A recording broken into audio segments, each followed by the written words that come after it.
Good evening, everyone. Good morning, good afternoon from wherever you are joining us for this conversation around the book, The Concept of Human Rights in Africa, published by CODESRIA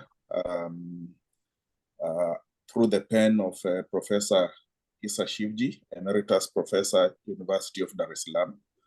I'm hoping that you all can hear me and that it's time to really begin. My name is Godwin Runga. I'm the Executive Secretary of CODESRIA, and I'm happy to welcome you all to this particular session.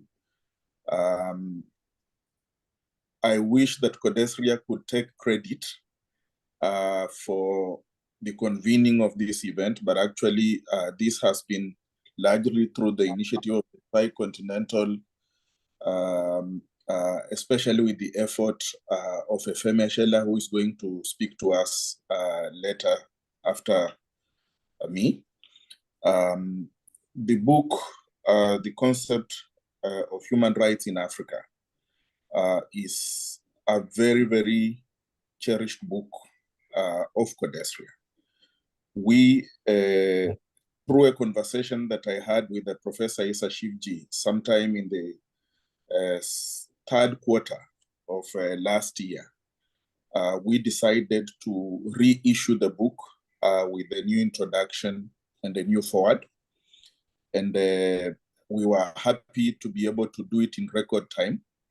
We actually did have an initial launch of the book at the University of Dar es Salaam sometime in November last year. But I think that the opportunity provided by new technology will enable us even have a better reach with this discussion this evening. So I just want, first of all, to thank Efemia for making sure that this happened. And I want to thank Professor Shivji for his enthusiastic response when the idea was shared with him, and to basically invite all of us into a conversation that I believe is going to illuminate the topic of human rights in a way perhaps that has not received the kind of attention that it's not supposed to receive. Before I invite Efemia to intervene and Professor Shivji, I just want to make a couple of remarks. Mainly remarks that actually put context to two things. One, the engagement that CODESRIA has had with Professor Shivji, and two, the engagement that led to the publication of this particular book. I was unable to count how many publications CODESRIA has done with Professor Shivji. And part of the reason for that is that the history of CODESRIA and that of Professor Shivji are intertwined in numerous significant ways that have left a mark, not just in the field of social sciences, but on radical scholarship in general. And that in the history of that engagement, Professor Shivji has come through in a way that is not just radical, but consistently radical. And so it is a story that at some point we'll have to retell in a different forum. The book, The Concept of Human Rights in Africa, can be thought of as a book that does a rescue mission of the notion of human rights, which, as Shivji himself puts it, has been used as part of the weapons deployed by imperialism to justify what Vijay Prasad calls international division of humanity. It is a rescue mission that falls in line with several other publications that we know of that have engaged in rescuing the social sciences from a very imperialist orientation. The one that actually came to mind is from another comrade of Shivji, whom I personally never had a chance to meet, but who is a former president of CODESRIA, the late Professor Claude Ake. His book, Social Science as Imperialism, speaks very directly to the rescue mission that I believe Shivji has tried to make in his intervention with the book, The Concept of Human Rights in Africa. It's a rescue mission that essentially accepts the fact that the notion of human rights is central to many of the struggles that we deploy in society. But it's also one that acknowledges that the manner in which the notion of human rights has been accepted does not play a transformatory role in society, and that occasionally it is deployed in order to essentially keep us quiet, in order to simply smear over some of the struggles that people have engaged in over time. It's a book that actually speaks to the contemporary realities of society. And I thought that it would be useful for us to have that engagement that we want to have in the context of the current struggles that are happening across the world, in which the notion of human rights is seen as applicable in only particular contexts and ignored and disregarded in other contexts. It's not by surprise for me that it is the South Africa that is playing a central role in reminding all of us of the centrality of human rights across the board, with its arguments at the International Court of Justice, for instance, but also with the sustained engagement that South Africa has had on the issue of the occupation, but also the current genocide that is obviously happening before our own eyes in Gaza and extending beyond Gaza into other territories in Palestine. This book speaks not just to the current concerns that are happening in that region of the world, but in many other parts of the world, and is bringing what one would call a global Africa conversation on human rights to the rest of the world.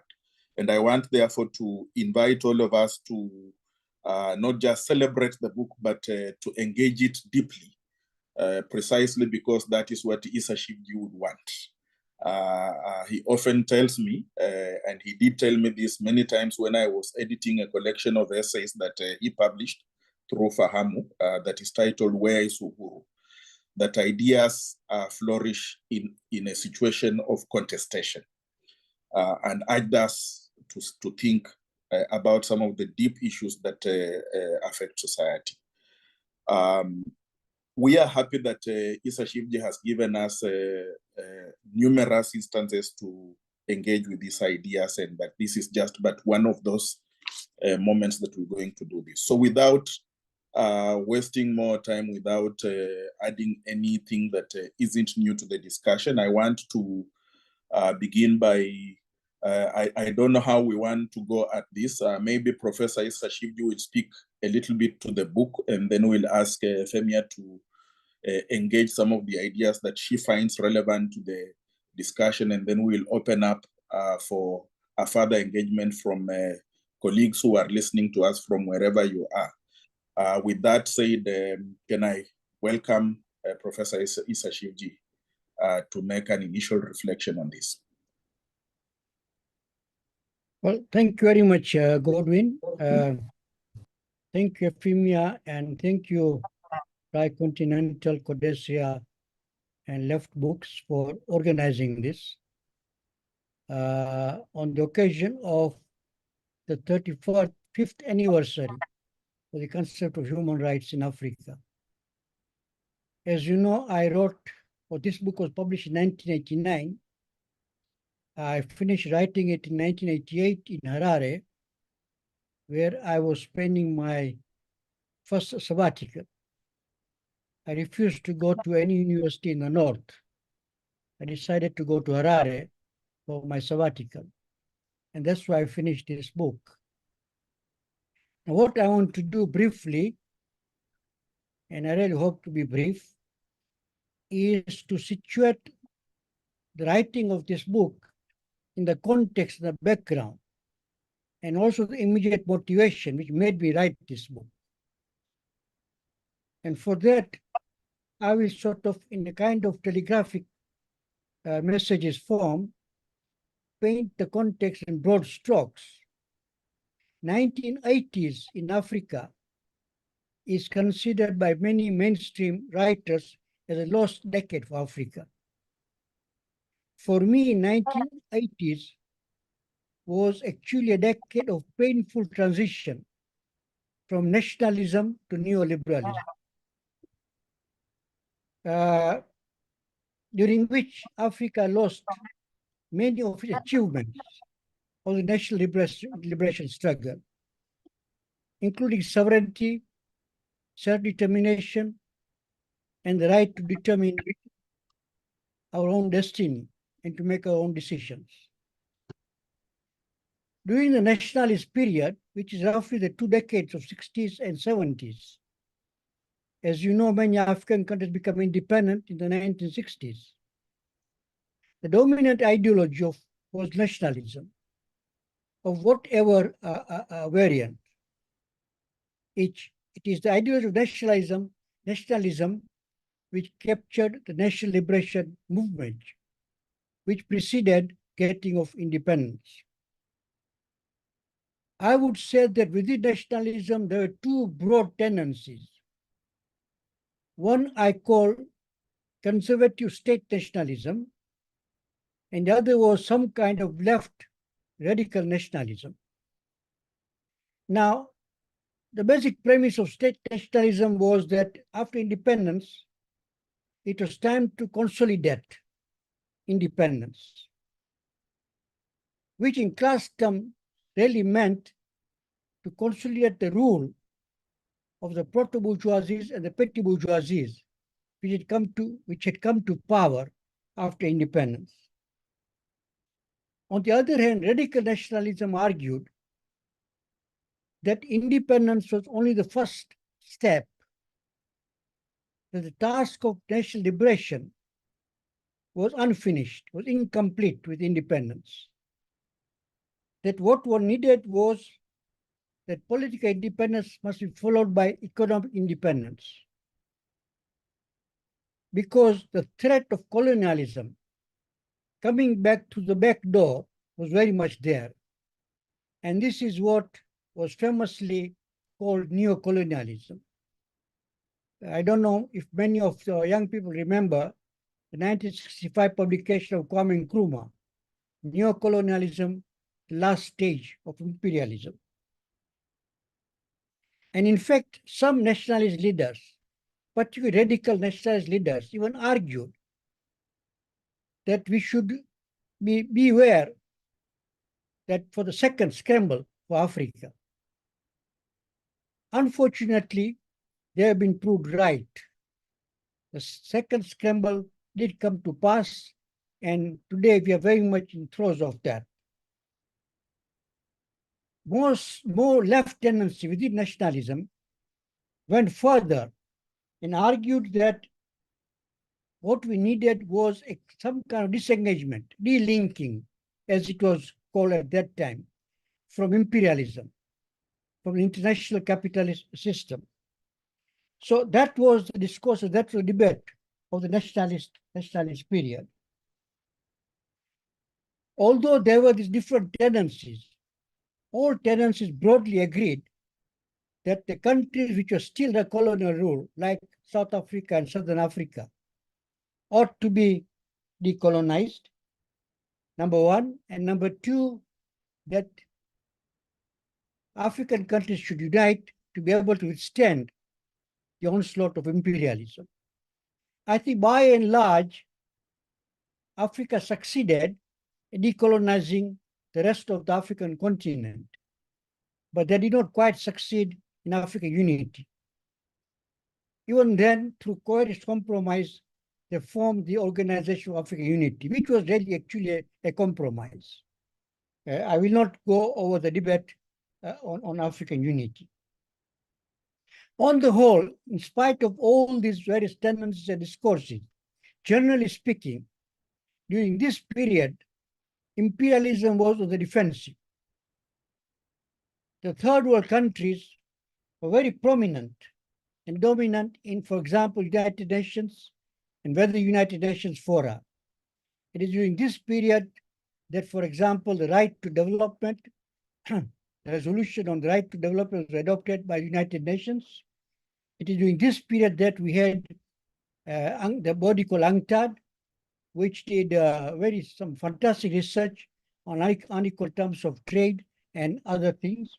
It is during this period that African scholars wrote on the drainage of surplus from the continent to the metropolis. Towards the end of the 70s and early 80s, African countries entered into very deep economic crisis for various reasons, which I cannot go into. But among these was that none of the African countries was able to successfully transform its agriculture sector.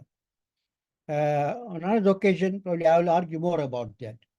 There were some gains made in import substitution industrialization. Also, there were some gains in the social sector, like education, health, water, and so on.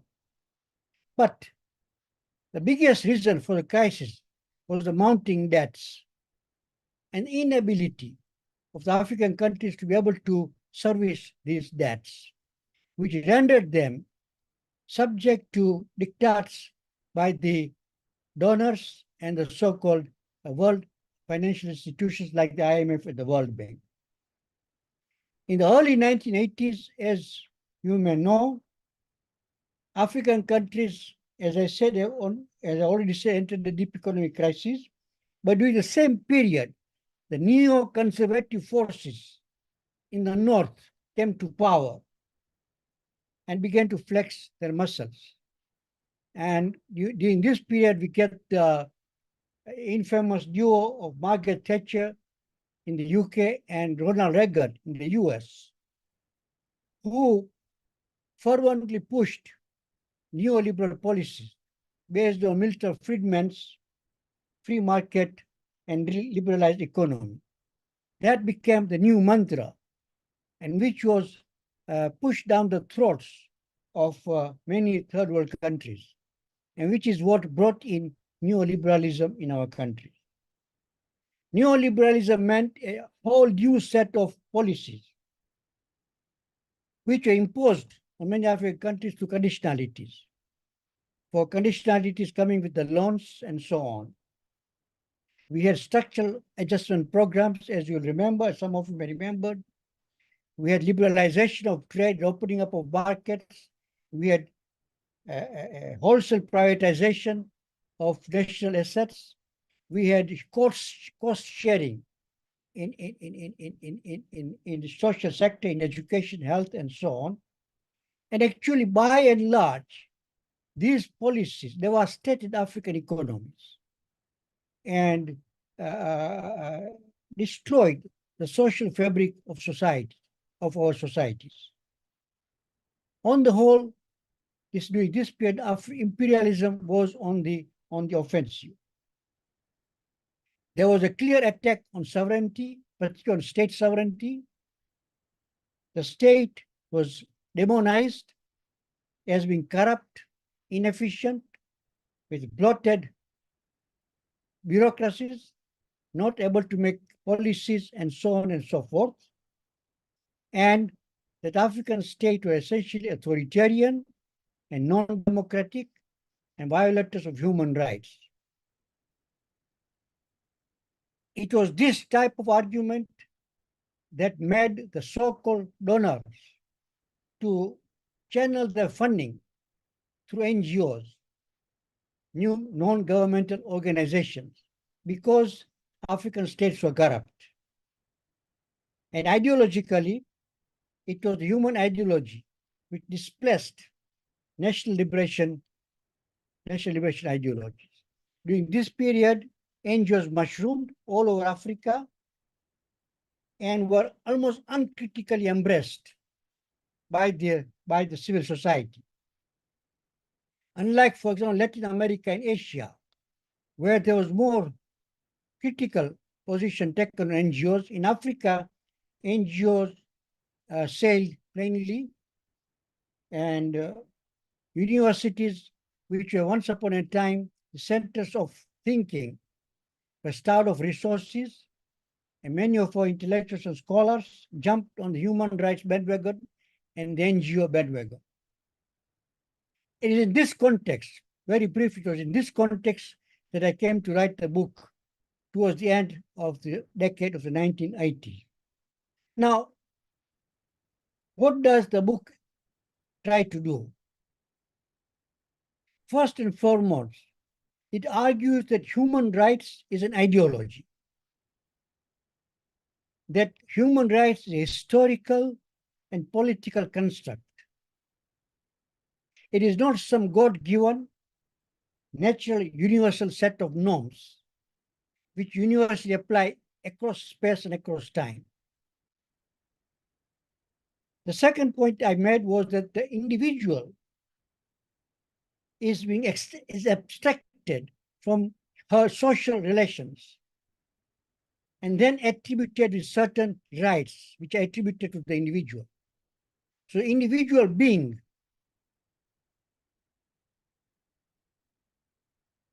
has these rights. Social being is converted into individual being, an abstract individual being, which then becomes the carrier of these rights. So the whole notion philosophically, the philosophical foundations were essentially rooted in the bourgeois ideology of individualism, which was very strong. The whole question of atomization of individuals. You will remember that during this period, Margaret Thatcher is said to have made her most infamous remark, which is society. What society? There's no such thing as society. They're only individuals, which sums up the individualization of the neoliberal ideology. I secondly argued that human rights ideology politically is deployed by imperialism as a new form of domination of African people and states, a kind of ideology being used as a whip to beat African states with. And I showed it through argumentation of how this human rights ideology was deployed. So in short, the argument of the book was that we needed to turn the human rights ideology on its head, that we needed to reconfigure human rights ideology to make it an ideology of resistance to hegemony, resistance to the dominant human rights discourse. So I proposed a resistant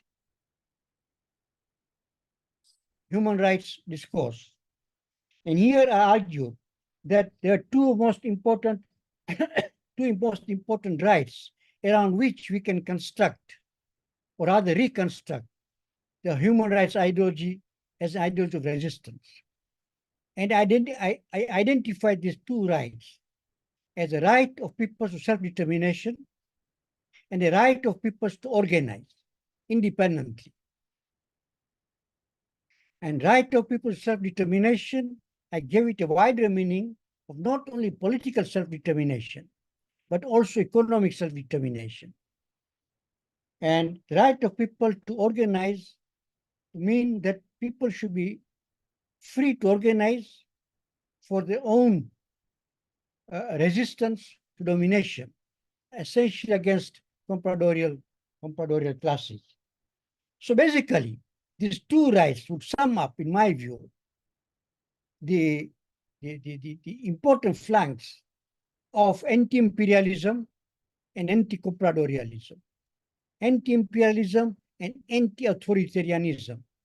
So the two rights were supposed to mobilize the people both against imperialism, but also against reactionary domestic classes.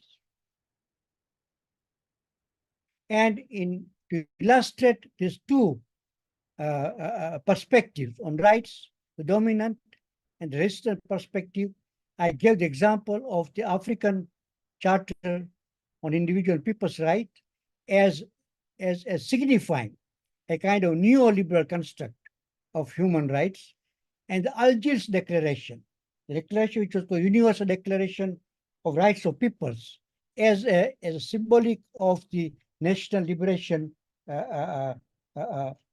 human rights ideology, an ideology of resistance. So that was very briefly what I tried to do in the book.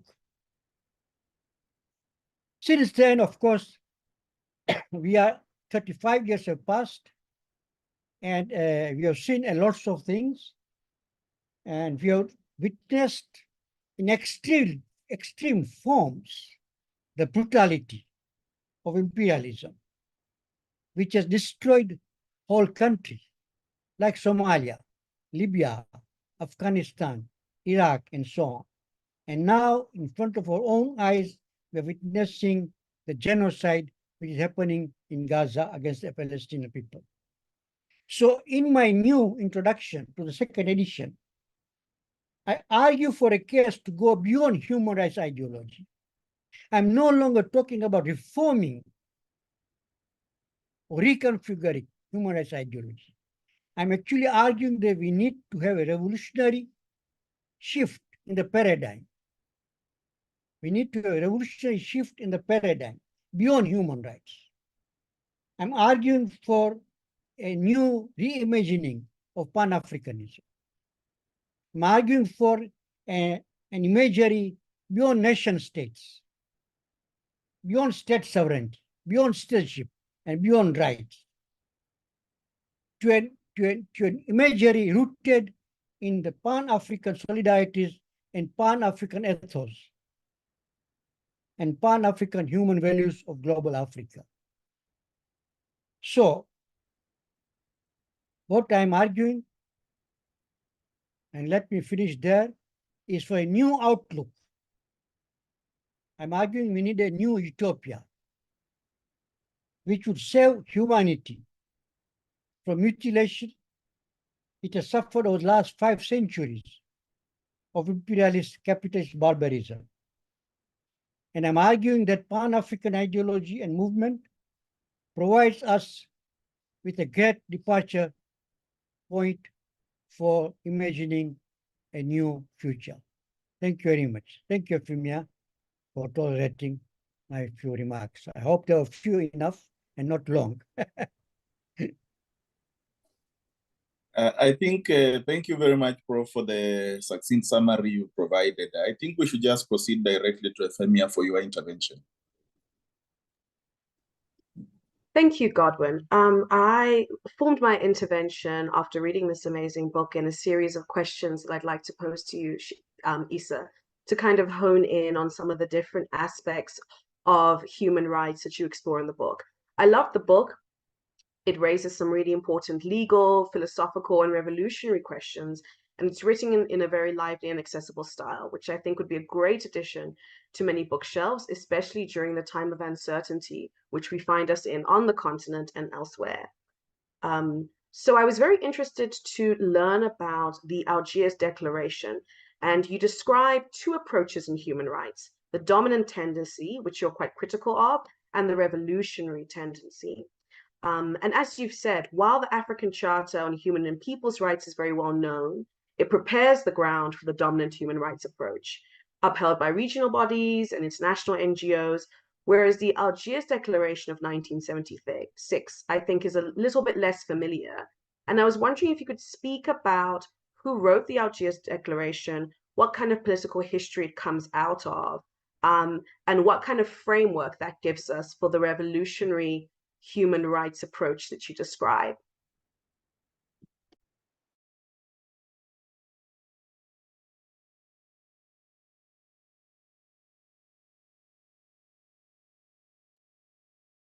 Good question, Efimia. I know Algiers Declaration is not really very well known, understandably so.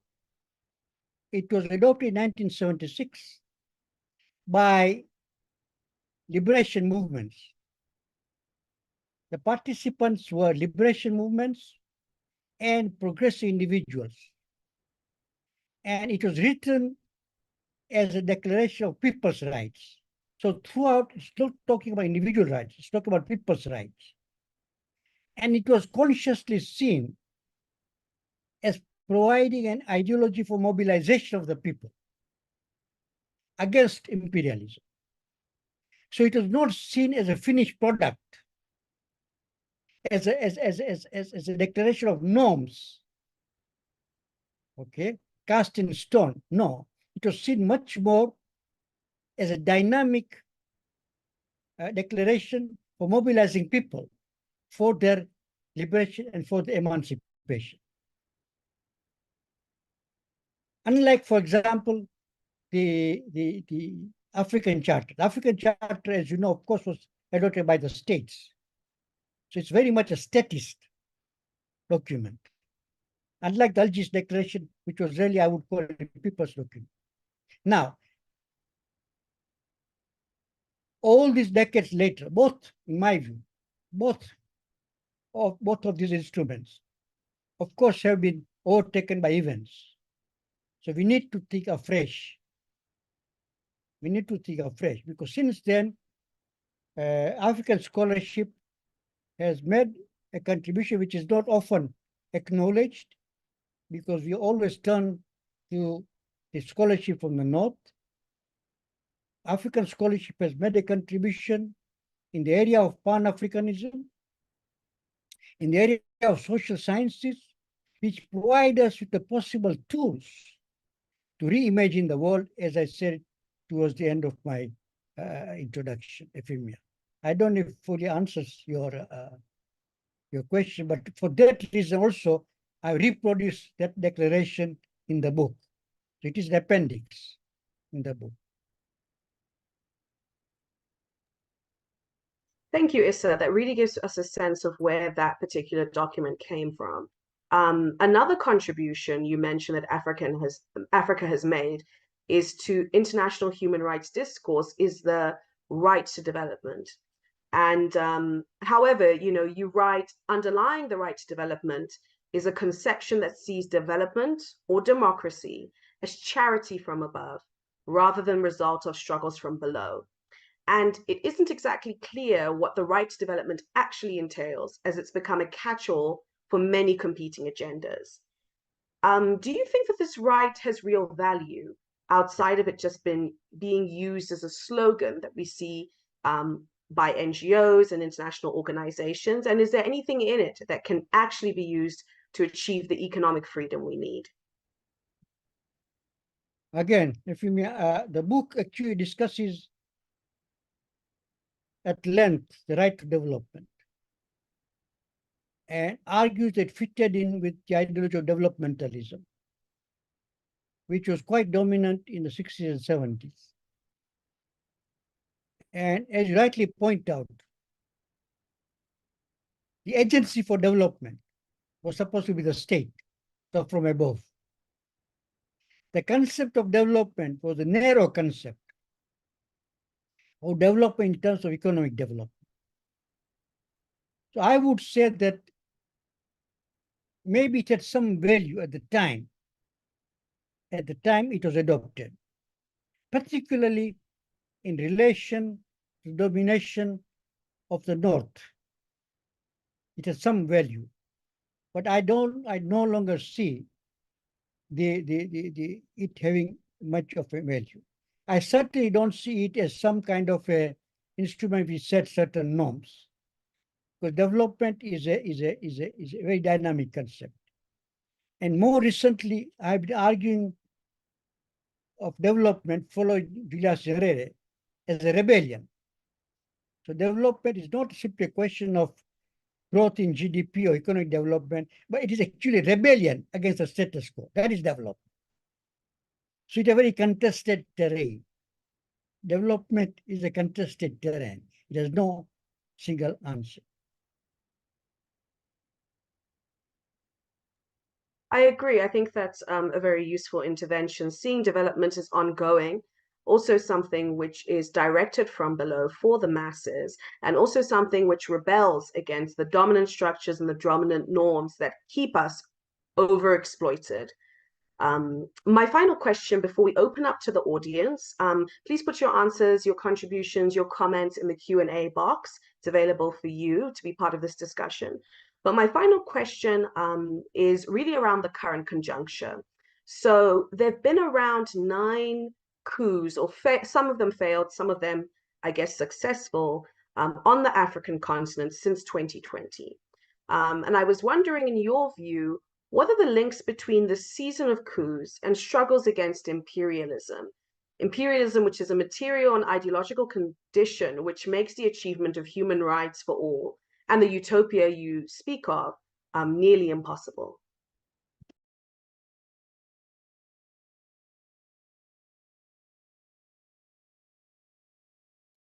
I was saying, could you please repeat your question? I did not quite get it.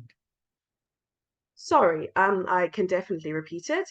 I was wondering what you think the links were between struggles against imperialism and the recent coups that we've been seeing across the African continent. There have been around 9 coups since 2020. And I was wondering if you saw any links between imperialism and those coups, and also how that fits into people's struggles to try and achieve human rights for everyone. Yeah,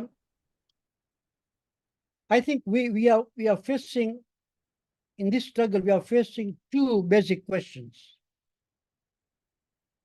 One is ideological, another is organizational.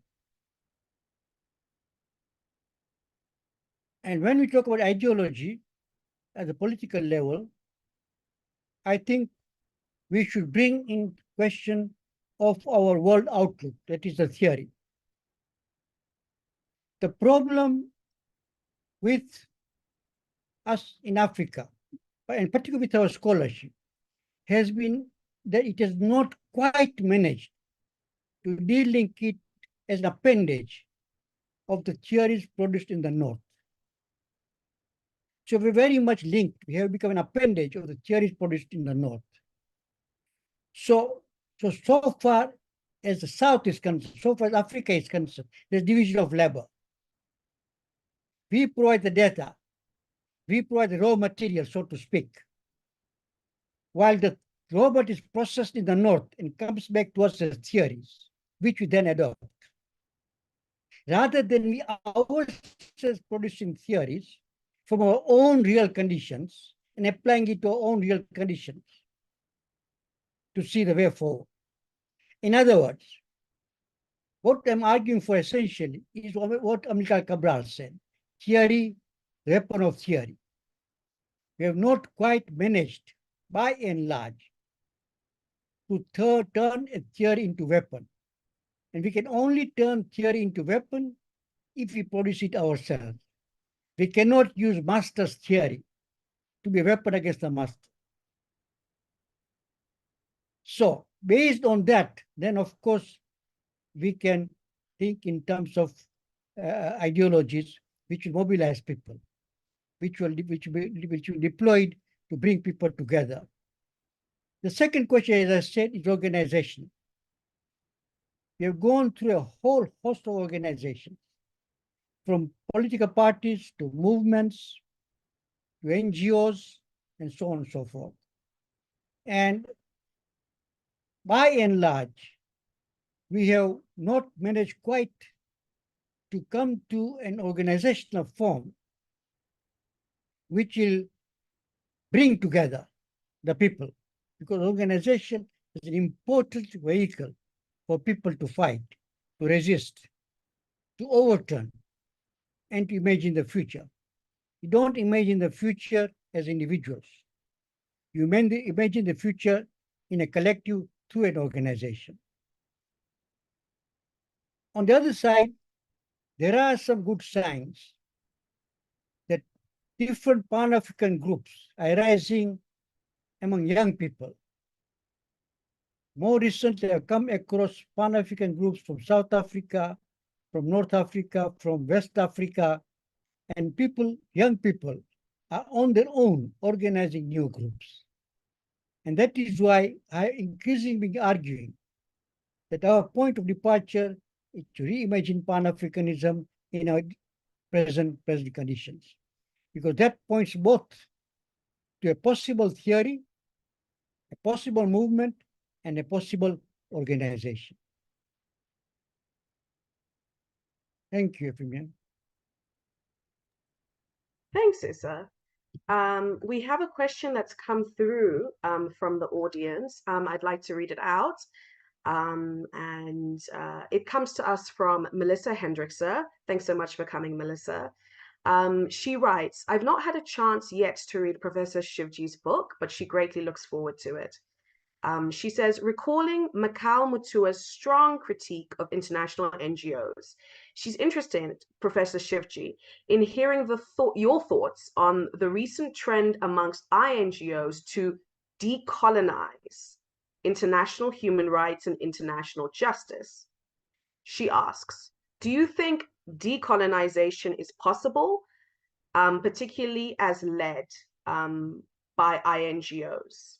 And maybe you could speak a bit about how the project of decolonizing human rights relates to your proposal of revolutionizing human rights.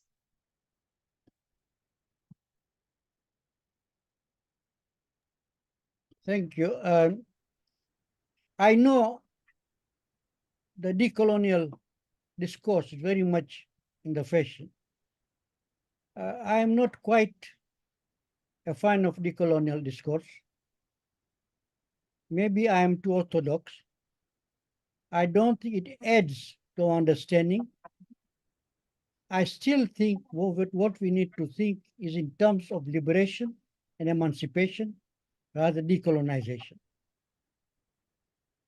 And particularly if this is led by international NGOs, or, as I said in the book, all kinds of other NGOs like FUNGOs, foreign-funded NGOs, CONGOs, government-organized NGOs, and so on and so forth. I think it leads us astray.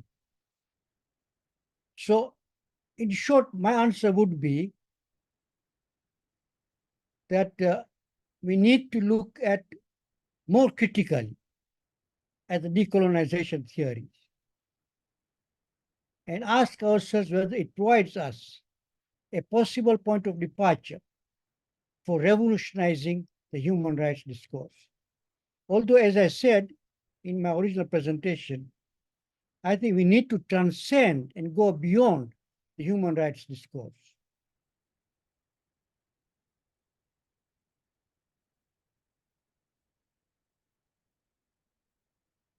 Yeah. Thanks, Issa, for helping us think through the current discourse. I agree with you, and I do think, Melissa, that your skepticism is right, because a lot of these international NGOs are using the branding of decolonization in their literature, in their marketing. But when you look at the funding dynamics, when you look at who holds the power, and you look at the way that they operate, it seems like more of a surface level initiative than a deeper engagement with those kind of ideas. We're taking another question from the audience. We've got a lovely intervention here by Margot Bunster. Thank you so much for coming, Margot.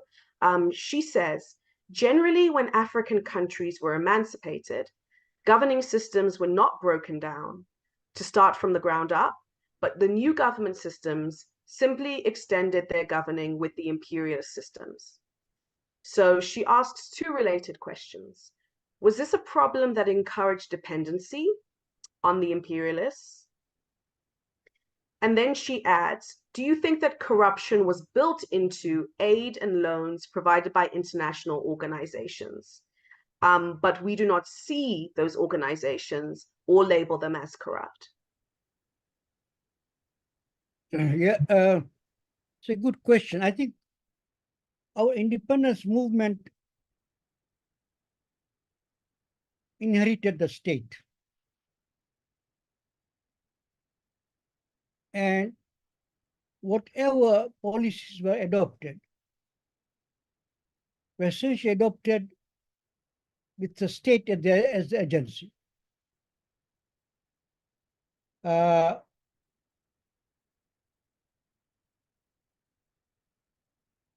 therefore, invariably, we did not quite manage to dismantle the state. Even where the possibility arose, like for example in Mozambique,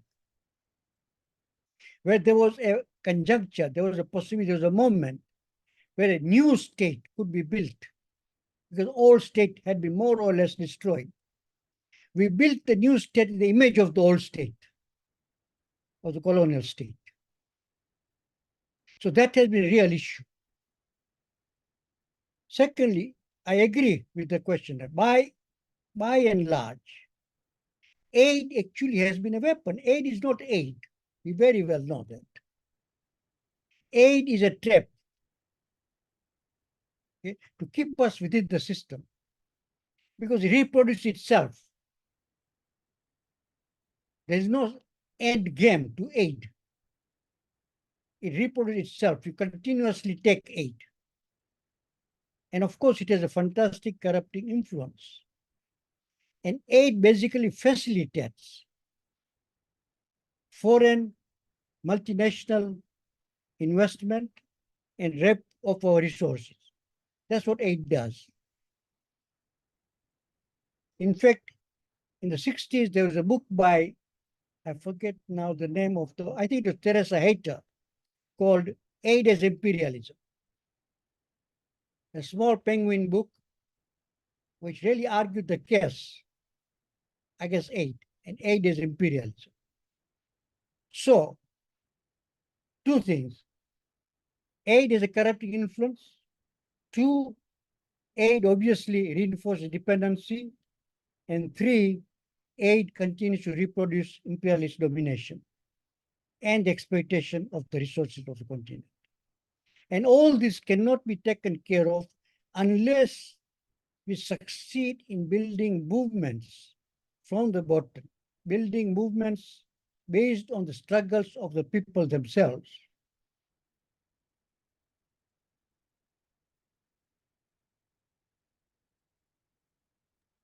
Yeah. I think that's a very accurate assessment.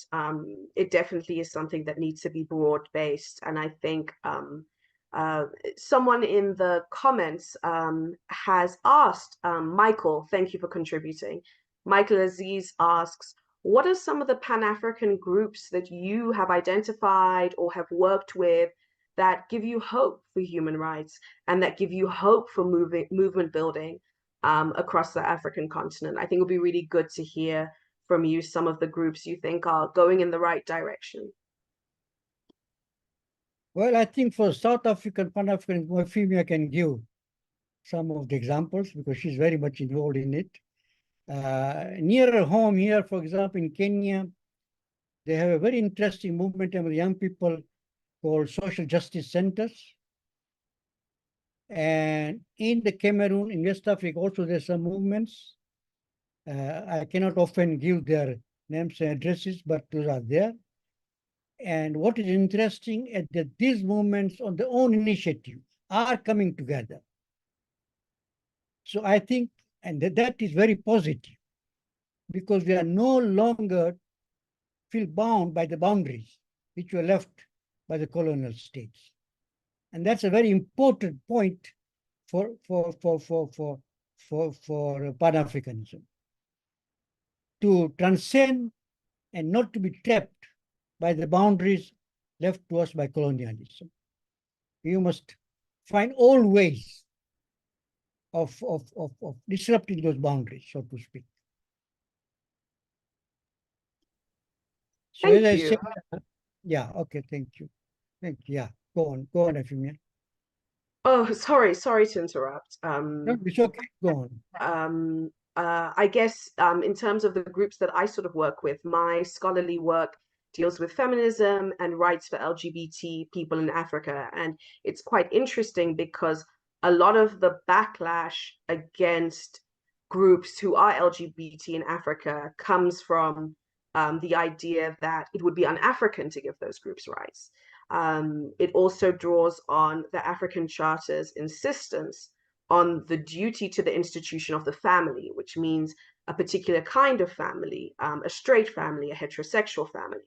And so it's been interesting to see in the work that I do, working with organizations such as Holla Africa, which are a Pan-African feminist hub who provide education and support for lesbian women across the continent, how they are forming a kind of Pan-Africanism that rejects patriarchy, that rejects sexism, and wants freedom in many expansive ways, I think that often a lot of Africans don't think that they deserve. So a lot of what happens with LGBT organizations is they're presented as only advocating for rights for LGBT people. But at the same time, if LGBT groups can't organize, that means that the country actually has a problem with freedom of association. And so many other groups who are contesting autocracy, people who are fighting for police brutality, people who are opposition parties, also struggle to have the right and the freedom to associate. So these kind of organizations give me hope when it comes to creating the utopia we want, and as well as human rights for all kinds of groups. All right, we are nearing the end of our session. I'm going to take one final question from the audience. Issa, we have a contribution here from Vera. Thanks so much for coming, Vera. She was wondering, could you comment in more detail on a section of the African Charter for Human and People's Rights? This section comes from the preamble. The section says that it undertakes to eliminate colonialism, neocolonialism, apartheid, and Zionism. Now, of course, these are issues we still struggle with continent-wide, but they are part of the African Union's preamble. So how do you think that idiosyncrasy, how do you think that paradox comes about? That's very interesting. Most people have forgotten that, that Zionism was included in the preamble. But until very recently, it was forgotten, right? To the extent that Israel was even being admitted to become an observer, a Zionist state, to become an observer at AU, until South Africa took a very strong stand against it. And it was only its last session, 37th session at the AU summit, that for the first time the African Union came out against what is happening in Gaza and against Zionism. But people forgot that the charter which was passed in the 80s clearly mentioned Zionism. Because Zionism is, in my view, an extension of imperialism. It is apartheid, it is racism to the core. That's what Zionist ideology is all about. And no Pan-African came to be a Pan-Africanist if that Pan-Africanist is not against Zionism as well, does not share in the struggle of the Palestinian people. So I think that your pointing this out is extremely important. And I think we should highlight it as much as possible. That the African Charter does contain that phrase. How exactly it got in, I'm sure it will be interesting to do some research. Why did it get it? But the 80s is a different period, you will remember. Okay, where I think was it that African countries had broken relations with Israel. We are still doing that period. So I think it will be interesting to do some research on that. But yes, I agree with what is pointed out by that comment. The Zionism is included in the African Charter.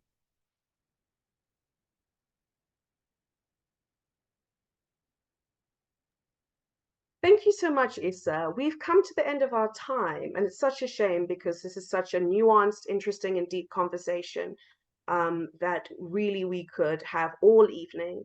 But I hope you've enjoyed Red Books Day. Red Books Day happens every year today, and it commemorates the publication of the Communist Manifesto in 1838 by Karl Marx. And we use this day to discuss socialist literature, red books, past and present. And so we're very happy that you're here with us. Thank you very much to the AULP, the African Union of Left Publishers, as well as CODESRIA, and of course to our amazing speaker, Issa Shivji, and the General Secretary of CODESRIA, Godwin Murunga. Godwin, if you have any other words to close, please let me know. Definitely nothing to add. I think it's been a very interesting discussion. I've learned a lot. So thank you very much for giving us an opportunity to share Issa Shivji's book. We'll consider extracting the new introduction and sharing it as part of a CODESRIA bulletin online so that many other colleagues can have a look at it. Thank you. Thank you. And everyone, please remember to get your copy of the book. It's available on the CODESRIA website. And please have a good evening further. Thank you very much for sharing it with us. Thank you very much. Thank you very much, God. Thank you very much, Efimia, for making this possible. Thank you. Thank you.